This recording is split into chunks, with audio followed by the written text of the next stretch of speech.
how to sing, dance, and provide sexual favors to clients.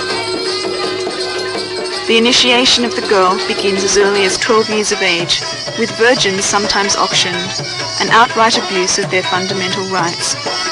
Whether they enjoy the facilities and the benefits what other children do, and if they're not enjoying that, like education, like other extracurricular activities, and if these girls are not enjoying that and they're facilitating and benefiting other parts of whether they're families, whether they're businessmen, so they are basically denied by their own rights.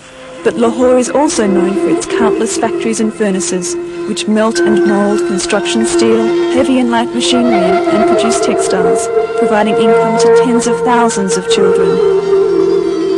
In many of these factories, workers labour without security or safety protection, no regulations for working hours, and no rest breaks under conditions which demand them.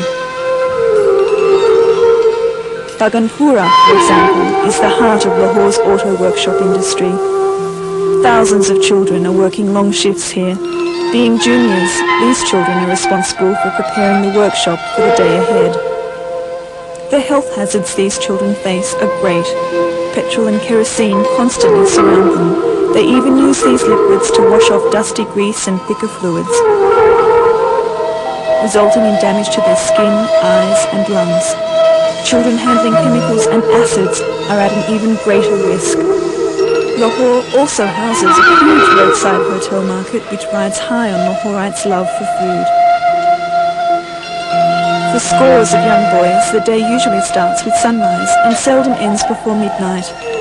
They wash dishes, serve food in and outside the restaurant, toiling for at least 15 hours. For some, sexual abuse by owners or managers mean an even longer working day. They are the last to go to bed and the first to rise.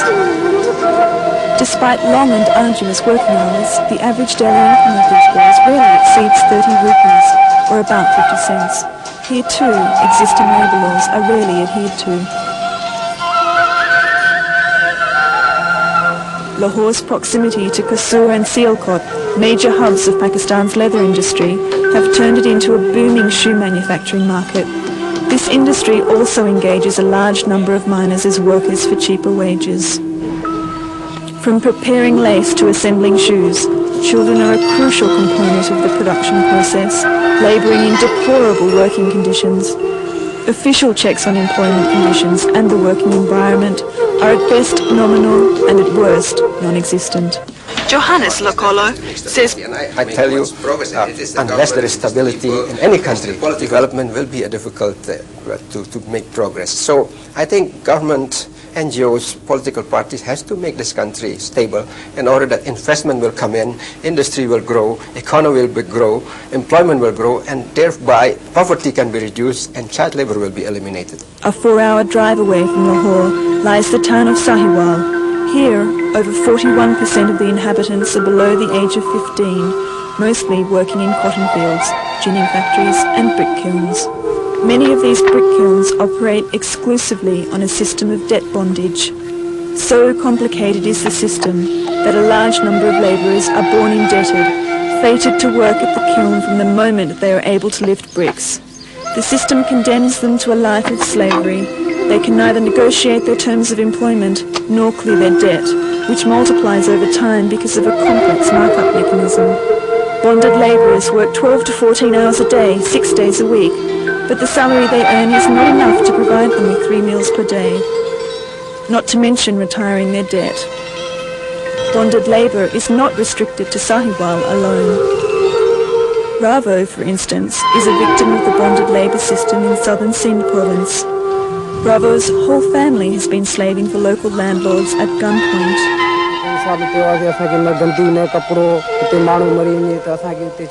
Ravo says that with great difficulty they fled from the village where they have tended the fields of their cruel landlord for years. Now they are living at this camp, unemployed and waiting for a saviour.